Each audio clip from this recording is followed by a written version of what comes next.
그 난곡 산 건너 난곡에서 여기도 참 어려운 지역이지만 난곡은 여기보다 더 어려운 지역입니다. 달동네. 거기서 26살 때 교회를 개척하고 한 교회를 44년 목회를 했습니다. 긴 세월 목회를 하나님 은혜로 마무리하고 1년 먼저 은퇴를 했어요.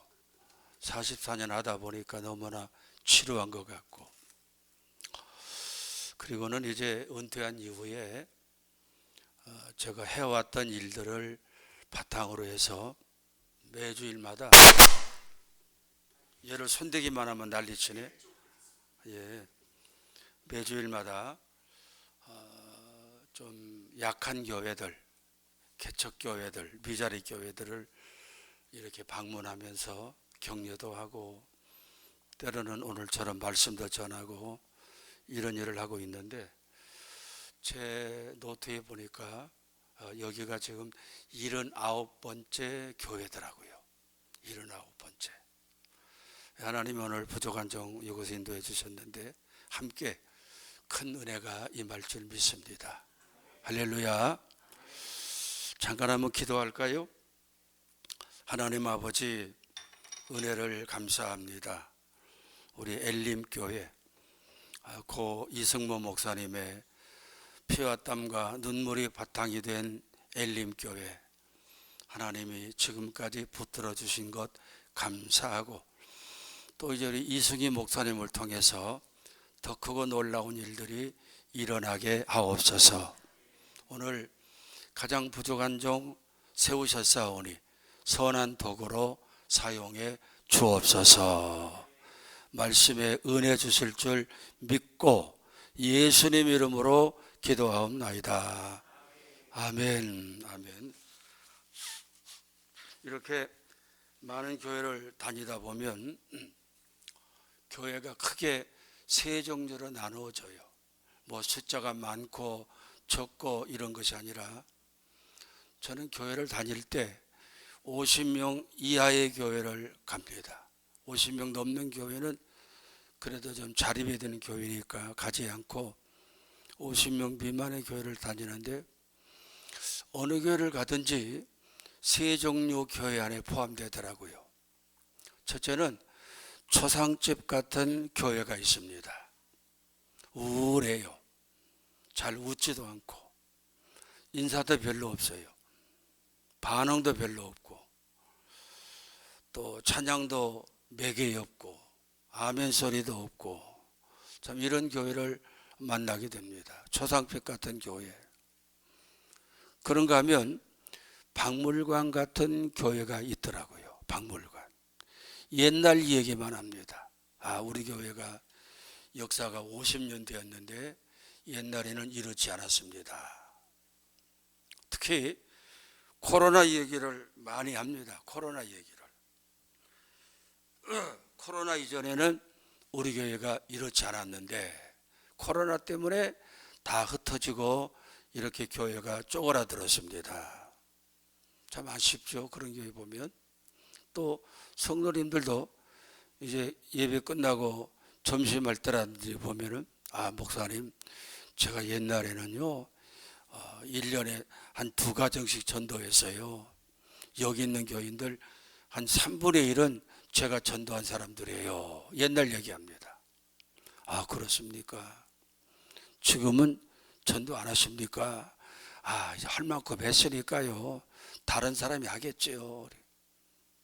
옛날 얘기만 하는 이런 박물관 같은 교회가 있습니다. 그런가 하면 어떤 교회가 있을까요? 초상집도 아니고 박물관도 아니고 어떤 교회? 잔치집 교회. 잔치집 교회. 우리 엘렘 교회가 이런 교회 되시기를 축복합니다. 잔치집 가면은 활기가 있어요. 인사도 잘합니다. 우리 옆 사람하고 한번 인사해 볼까요? 은혜 받읍시다. 다 했죠? 또 하는 거야. 서로 칭찬해 주고, 어이구 이렇게 노란 옷을 입고 오셨네요. 참 보기 좋습니다. 젊게 보입니다. 이런 교회가 잔치집이더라고요. 예배 끝나고도 좋아가지고 막 끌어안고 허그도 하고. 우리 엘림교회가 초상집 돼서는 안 되고 박물관 교회가 돼서도 안 되고, 뭐 옛날 이승만 목사님 계실 때는 이랬는데 왜 이러냐 이런 소리 하지 말고 우리 젊은 목사님 중심으로 잔치집 같은 이런 분위기가 연출되는 교회 되기를 축복합니다. 아멘. 그런데 잔치집 교회를 가보면 몇 가지 특징이 있어요. 잘 들어보세요. 첫째는 예배가 역동적이고 영감이 가득한 예배가 연출됩니다. 찬양도 뜨겁고요. 또 설교도 심차고 아멘 소리도 우렁차고 예배가 살아있는 교회, 이게 잔치집 교회의 특징이에요. 우리 교회 어떤 권사님 한 분이 남곡에서 잘 신앙생활 하다가 저 일산으로 이사 갔습니다. 일산으로. 나이도 많고 이제 교회 못 나오시겠구나 그랬는데 그 다음 주에 나오시더라고. 한 3, 4주 계속 나와서 제가 이제 시간 내가지고 신방을 갔어요. 남곡에서 일산까지 가려면은 적어도 한 자동차로 1시간 반 걸립니다. 그때 가서 신방 예배를 마치고 권사님 교회 오기가 참 쉽지 않지요. 그랬더니 아주 뭐 정색을 하고, 목사님 그렇지 않습니다. 주일이면요 제 세상이에요 하는 얘기가 아침에 8시 반에 집에서 출발한대요. 버스 타고 일산역 와가지고 지하철 타고 영등포역에서 남곡 오는 버스를 타고 1시간 40분 걸린대요. 그런데 대문을 나서는 순간부터 속으로 그런데요, 나 이제 자유다 그런데. 누구로부터 자유야?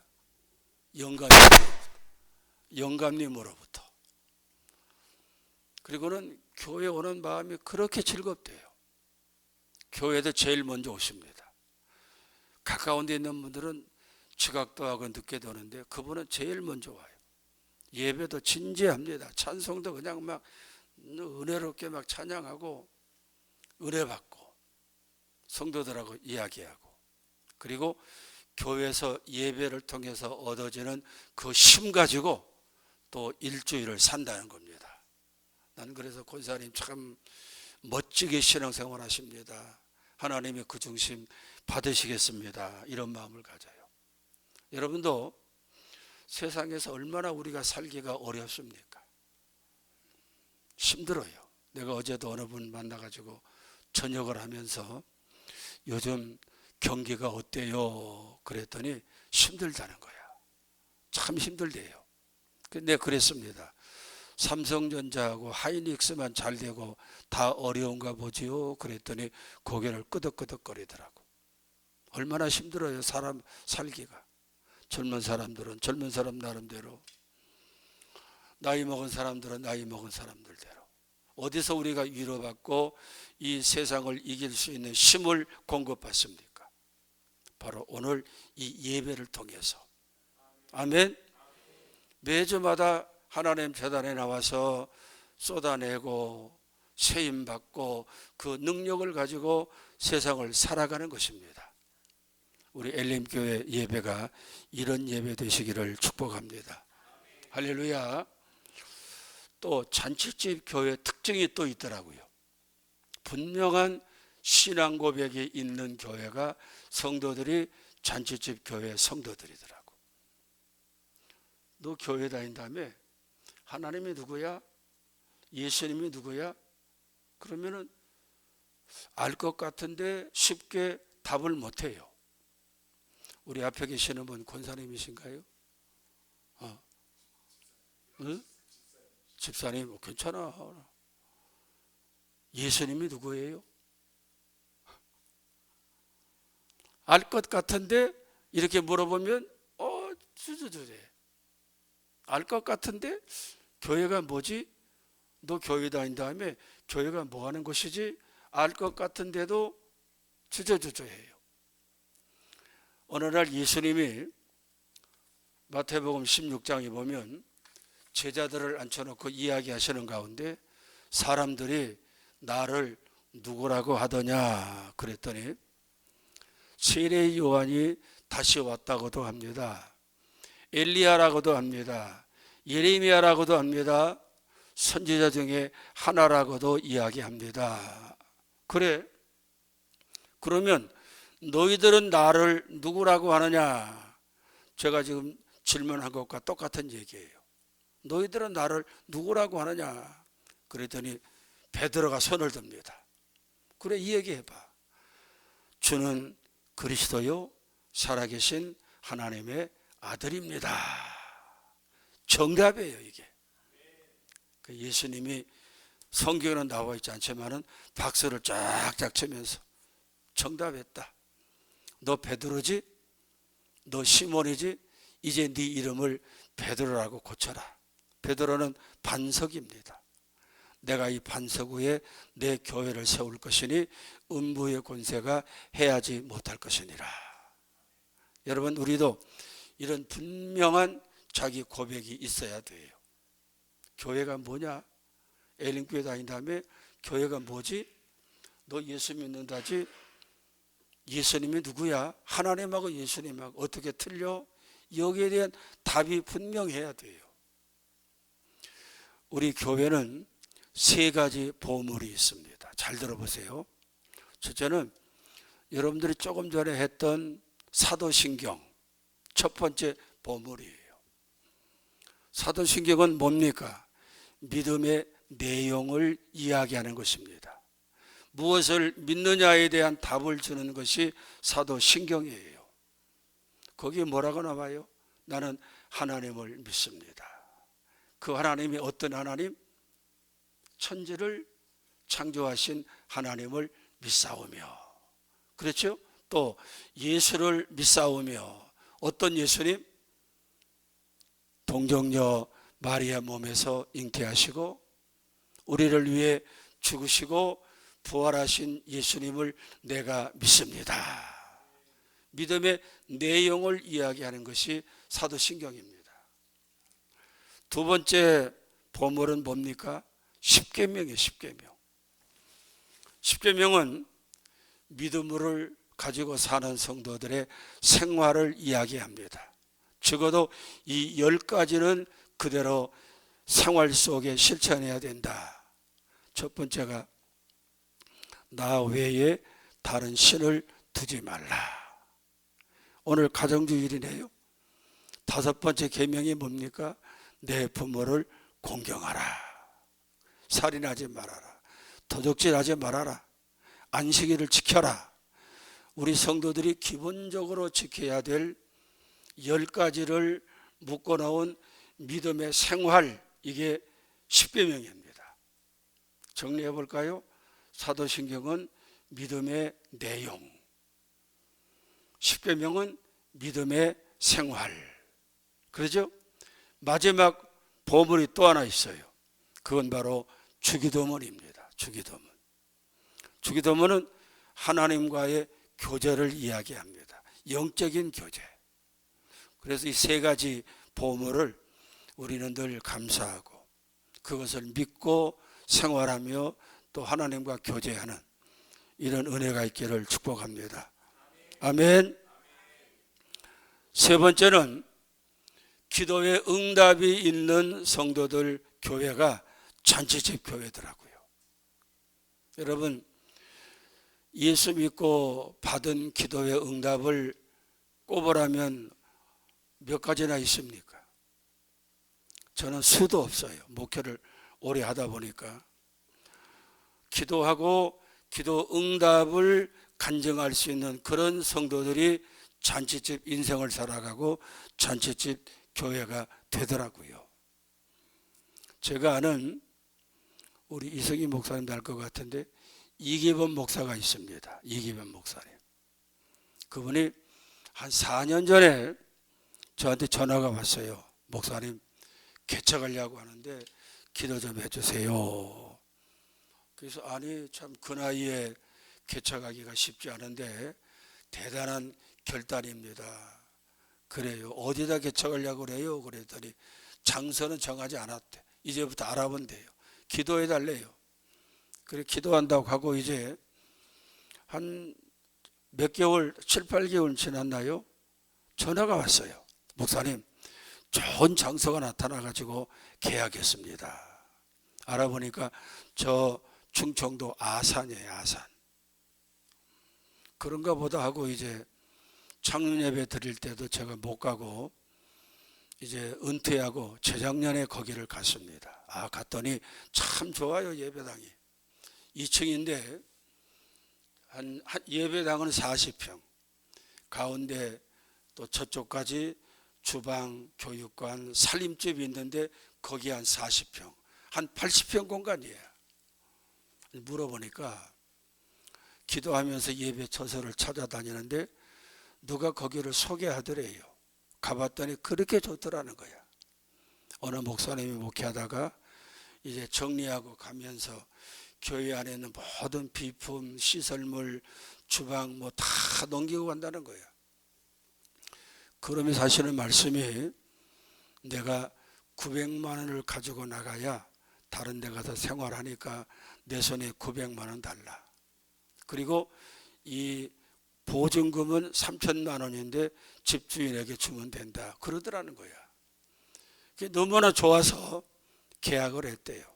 그런데 잔금이 없는 거야 이제. 자기가 생각해 보니까 간판도 달고 그러려면은 적어도 4천만 원이 필요하겠더래요. 그래 두 부부가 그 다음 날부터 기도하러 다니는 겁니다. 기도원으로 두 부부가 가서 자고 오기도 하고 때로는 금식도 하기도 하고 출퇴근도 하기도 하고 그렇게 기도하고 다니는데 어느 날 기도원에서 어떤 60대쯤 돼 보이는 여자 성도가 기도하는 사모님 주변을 맴맴 돌더니만 사모님 저를 위해서도 기도해 주세요 그러더래. 그러면서 사모님하고 저하고 전화번호 좀 나누면 안 될까요? 그래서 전화번호를 줬대요. 그리고 이제 돌아와서 한 일주일쯤 지났는데 전화가 오더라는 거야. 낯선 번호서 안 받을 거다가 받았는데 사모님 저 아시지요? 그 전에 기도원에서 만난 아목의 집사입니다. 그러더라는 거야. 그렇죠. 집사님이었군요. 제가 울산에 살아요. 근데 사모님 제가 그날 물어보지 않았는데 사모님의 기도 제목은 뭐예요? 그러더라는 거야. 그래서 그대로 이야기했대요.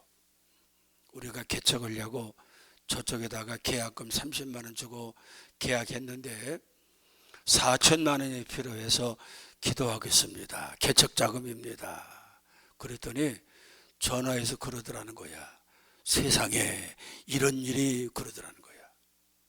그러면서 사모님 계좌번호 보내주세요. 그래서 보내줬대요. 그랬더니 15분 있다가 다시 전화 왔더라는 거야. 사모님 제가 4천만 원 이체했으니까 찾아서 개척하세요. 사모님이 뻥친 거야. 세상에 기도 응답이 이렇게 오는구나. 그래서 이제 물었답니다. 그랬더니 이분이 간호사로 평생을 일하다가 퇴직을 했는데 퇴직금을 4천 원만 받았대요. 딸들이 그러더래. 엄마 고생했으니까 이 돈 가지고 일부 세계 여행도 가고 못 가본 유럽도 가보고 여행 다니라 그러더라는 거야. 그런데 이 집사님 마음속에 내가 하나님의 은혜로 평생 직장생활 잘 마무리하고 이 돈 받았는데 이 돈은 값지게 쓰면 좋겠다 이런 마음이 들더라는 거야. 기왕이면 하나님의 성전이 세워지는 일에 미랄이 되면 좋겠다 그러더라는 거야. 그래서 기도하고 있는데 사모님 만나게 돼가지고 돈 액수도 4천만 원 딱 떨어지고 그 말을 듣고 이기범 목사님 사모님이 밤새도록 울었대요. 이렇게 역사하시는구나. 제가 거기를 재작년에 이렇게 권열려 사역 하면서 갔더니 그 이야기를 쭉 하는 거야. 목사님 이 교회는 기도의 응답으로 세워진 교회입니다. 그러면서 목사님도 기도해 주어서 참 감사합니다 그러는데, 난 사실 기도 별로 안 했는데 좀 미안하더라고. 난 그 얘기를 들으면서 한번 따라합시다. 기적은 지금도 일어난다. 또 따라하세요. 기도하는 자에게 기적은 지금도 일어난다. 할렐루야. 이런 기도의 응답 받은 간증이 많은 교회가 잔치집 교회예요. 여러분, 힘들고 어려울 때마다 세상 바라보지 말고 기도하세요. 그 부분은 그제 저와 같이 통화했습니다. 전한 얘기는 뭐냐면은, 지난번에 그러더라고. 40일 작정 기도를 한대요. 거기 새벽 기도 드리거든. 몇 명 안 되지만 어떻게 합니까? 그랬더니, 아니 새벽 기도도 하는데 또 40일 작정 기도 해요. 그랬더니 그거는 밤 8시 한다는 거야. 새벽 기도 못 나오는 분들을 위해서 밤 8시에 40일 작정 기도 한대요. 아, 대단하다. 몇 명이나 모여? 그랬더니 말을 안 해. 몇 명이나 모여 작정 기도해? 그랬더니 많이 모이면 5명이고요. 5명이면 자기 부부 2하고 성도 3명이에요. 적게 모이면 3명 모여요 그러더라고. 엊그제 전화 와가지고, 목사님 40일 작정기도 다 마쳤습니다. 아, 어제 통화했구나. 어저께. 이렇게 기도하니까 그런 응답도 있고 간정도 있고 교회가 막 힘이 있어요. 우리 엘렘교회도 이런 영적인 운동이 활발하게 일어나기를 축복합니다. 예레미야 33장 3절에서 뭐라고 말합니까? 너는 내게 부르짖으라. 너에게 응답하겠고 네가 알지 못하는 크고 은밀한 일을 네게 보이리라. 할렐루야. 우리 엘림이 이런 교회 되기를 축복합니다. 마지막은 활발한 영적 활동을 하는 교회가 잔치집입니다. 요즘에는 부흥회도 안 해요. 뭐 새신자 초청주일, 총동원 전도주일 이런 거 잘 안 씁니다. 왜 하냐고 물어보면 해봐야 안 된다는 거야, 목사님들이. 걔네 허라고 잠깐만 그러는데 또 무슨 특별 새벽기도 이런 거 잘 안 해요. 교회는 영적인 기관입니다. 영적인 운동을 해야 돼요. 기도운동, 전도운동. 이게 교회의 생명을 가져와요. 엘링교회 보니까 오후에 전도 나간다고 하는데 참 좋은 일이지요. 하나님이 기뻐할 것 같습니다. 정리해 볼까요? 영감이 가득하고 활기 있는 예배, 분명한 신앙 고백이 있는 교회, 응답이 있는 교회, 영적 운동이 활발한 교회. 또 한 가지를 붙인다면 헌신의 즐거움이 있는 교회가 되어야 돼요. 왜 우리가 헌신합니까? 받은 바 은혜가 감사해서. 그렇죠? 저도 이렇게 다니는 것은 목회하면서 많은 사랑을 받았기 때문에 뭔가 좀 보답해야 되겠다, 이런 마음으로 다녀요. 오늘도 제가 컨디션이 안 좋습니다. 목소리도 안 좋고 감기가 이렇게 안 떨어지네. 그래도 감사한 마음으로 다녀요. 억지로 아닙니다. 감사함으로, 기쁘고 즐거운 마음으로 이런 헌신을 하나님이 받으시는 것입니다. 할렐루야. 오늘 시편 52편 다시 한번 열어보세요.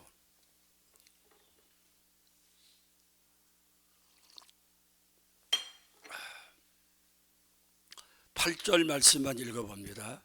시작.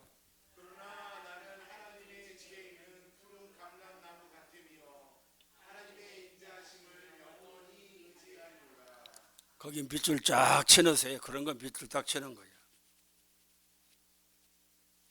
이 말씀은 제가 참 좋아하는 말씀 가운데 하나입니다. 그러나 나는 하나님 집에 있는 푸른 감람나무 같음이요 하나님의 인자하심을 영원히 의지하리로다. 이거는 다윗의 고백입니다. 다윗의 고백. 저도 목회하면서 참 목회가 쉽지가 않아요. 한 교회 44년 했으니까 별별 일들이 다 있었습니다. 뭐 인간전, 해상전, 육박전, 수중전, 공중전 다 치루었어요. 남국 참 어려운 지역입니다. 가난한 사람들이 살아요. 가난하다는 것은 돈만 없는 것이 아닙니다. 부정적이고 되게 가난한 사람들이 부정적이에요. 원망적이고 비판이 많습니다. 불평이 많아요. 참 그 속에서 살아남은 것도 감사하고 교회를 잘 꾸려서 또 후배에게 물려주고 원로로 추대된 거 생각하면 얼마나 감사한지 몰라요. 어려울 때마다 이 말씀을 되뇌깁니다. 나는 하나님 집에 있는 푸른 감람나무 같다. 네? 이 말씀은 사무엘상 21장 22장하고 연관이 있어요. 성경은 이렇게 시편은 이렇게 연관성이 많습니다. 사무엘상 21장 22장에 보면 다윗이 도망다닙니다. 왜요? 사울이 자기를 죽이려고 쫓아다니니까. 사울 왕이 사사롭기는 사울이 장인이고 다윗이 사위 아닙니까? 그럼에도 불구하고 다윗의 인기가 막 치솟고 백성들이 다윗을 막 찾으니까 시기하고 질투해서 죽이려고 3,000명의 군대를 풀어서 다윗을 추격합니다. 도망다녀요. 다윗이 얼마나 피곤합니까? 먹을 것도 변변치 않고 두려워서 잠을 잘 때도 보초를 몇 명씩 세워야 되고 춥고 가난하고 곤고합니다.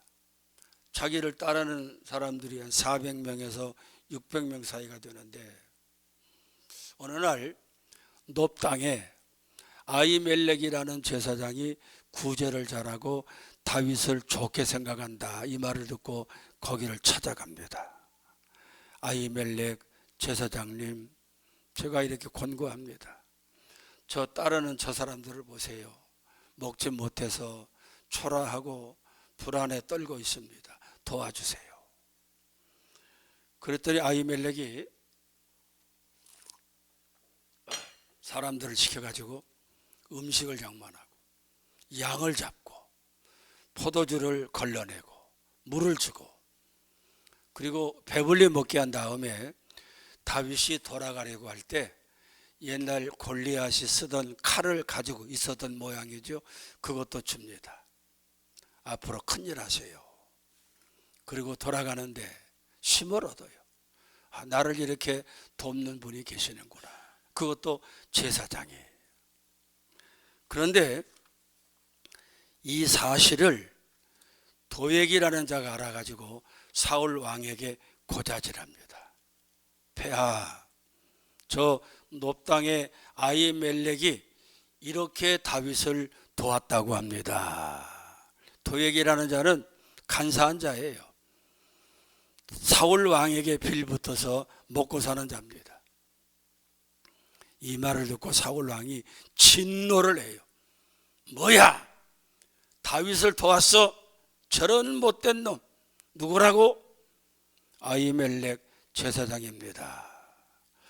제사장이라는 말에 좀 마음이 걸려요. 그래도 다윗을 도우면 일이 된다는 본보기를 보여야 된다. 가서 죽여라. 그런데 아히멜렉뿐만 아니라 함께 다윗을 도왔던 자들을 다 죽여라. 본보기를 보여라. 누구든지 다윗을 죽이면 일이 된다는 것을 알게 하라. 그런데 누가 선뜻 나서지를 않아요. 왜 그러냐면 아히멜렉이 제사장이기 때문에, 하나님이 기름 부어 세운 주의 종인 것을 알기 때문에 감히 주의 종을 어떻게 우리가 대적을 해? 꽁무니 다 뺍니다. 우리도 그런 마음을 가져야 돼요. 주의 종들에게는 하나님이 세운 사람이다 이렇게 생각하고 기도하고 협력하고 순종하는 것입니다. 왜 아멘 안 해?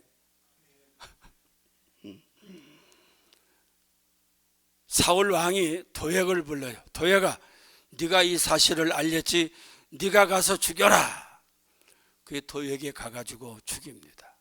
아히멜렉과 제사장 85명, 거기에 있는 모든 남자 여자 다 죽여요. 아이들까지.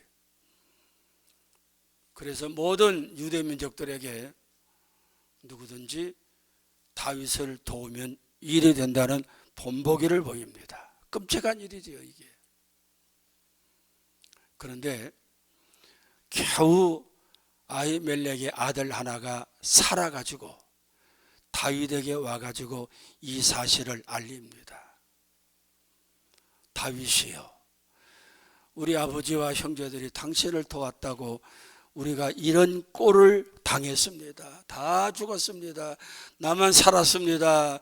정말 저도 분하고 원통합니다.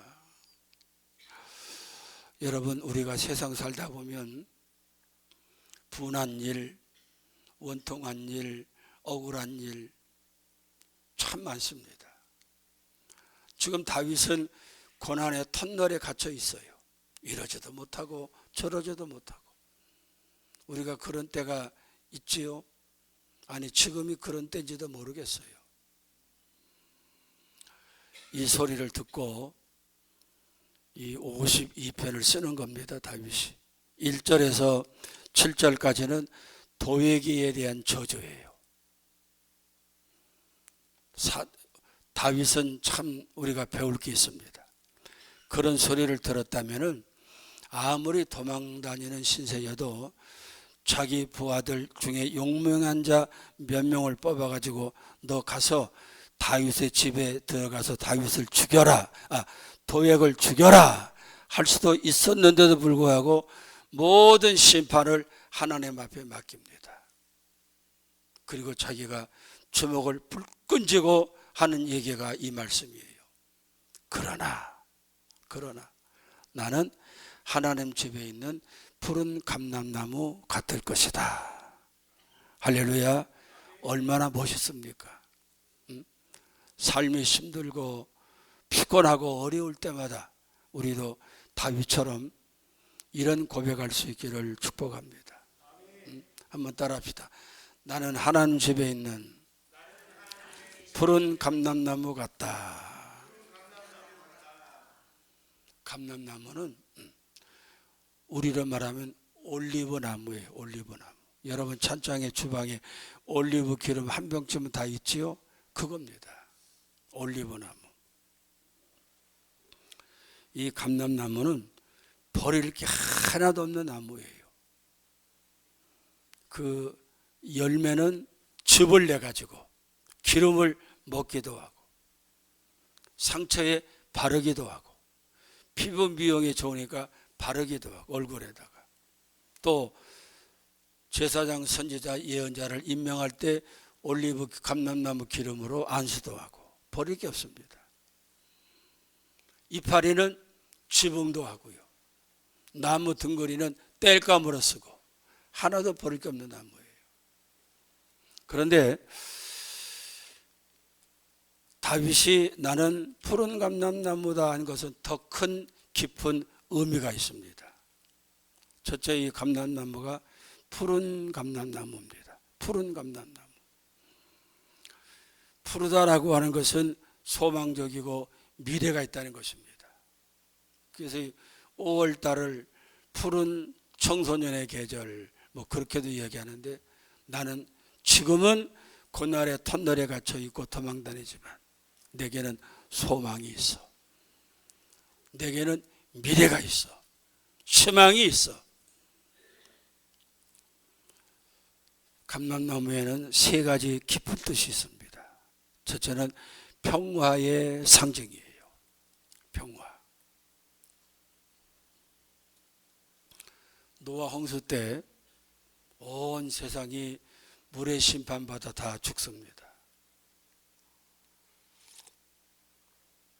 노아가 방주에서 이제 하나님의 심판이 끝났나 알고 싶어가지고 방주문을 열어가지고 까마귀 하나를 날려보냅니다.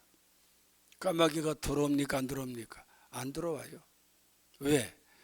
죽어있는 사체들을 뜯어먹느라고 까마귀가 안 들어옵니다. 두 번째로 창문을 열고 비둘기 한 마리를 날려보냅니다. 그랬더니 비둘기가 저녁에 돌아오는데 그 입에 감람나무 새 이파리를 물고 들어와요. 그걸 보고 다윗이 느낍니다. 노아가 느낍니다. 하나님의 심판이 끝났구나. 이제 이 땅에 평화가 오고 있구나. 그래서 방주문을 열고 노아가 방주를 나와서 제2의 인류의 조상이 됩니다. 감람나무는 그런 나무예요. 나는 지금 도망다니고 평화도 없고 기쁨도 없고 소망도 없지만 나는 반드시 평화로운 미래가 펼쳐질 거야. 내가 세우는 가정, 내가 세우는 나라는 평화의 나라가 될 거야. 우리 엘림교회는 평화의 교회가 될 거야. 응? 교회는 피스메이커가 돼야 됩니다. 평화를 만들어야 돼요. 여러분, 세상에 아무리 돈이 많아도 사람들이 내게 잘해줘도 내 마음속이 평화롭지 못하면 아무런 소용이 없습니다. 그렇잖아요. 아무리 남편이 잘해줘도 내 마음속에 평화가 없으면 와 닿는 것이 없습니다. 그런데 돈은 조금 부족해도 사람들이 조금 나를 멀리해도 내 마음속에 평화가 있으면 천국입니다. 그런 평화가 우리에게 있어야 돼요. 그래서 교회에 오는 사람들은 누구든지 이 평화를 가득히 담고 나가서 사람들에게 평화를 전해줘야 됩니다. 두 번째는 감람나무에게는 뭐가 있냐면은 승리가 있습니다. 승리. 이기는 것입니다. 나는 이길 거야. 이 싸움에서 이길 거야. 사울이 아무리 많은 군대를 풀고 나를 죽이려고 해도 나는 이길 거야. 이스라엘 백성들은 장군이 전쟁터에서 이기고 돌아올 때 나뭇가지를 흔들었어요. 예수님이 예루살렘 성에 입성하실 때 사람들이 종려나무 가지를 가지고 흔듭니다. 그렇지요? 그런데 종려나무는 예루살렘에서 멀리 떨어진 여리고까지 가서 뜯어와야 되니까 시간이 많이 걸립니다. 그런데 감람나무는 예루살렘 바로 건너편이 감람산이에요. 거기 가서 그냥 뜯어오면 되는 거야. 그거 뜯어다가 장군이 돌아오면은 이겼습니다. 이겼습니다. 우리가 이겼습니다. 왕이 행차하면 폐하 우리는 이길 것입니다. 이길 것입니다. 승리의 상징이에요.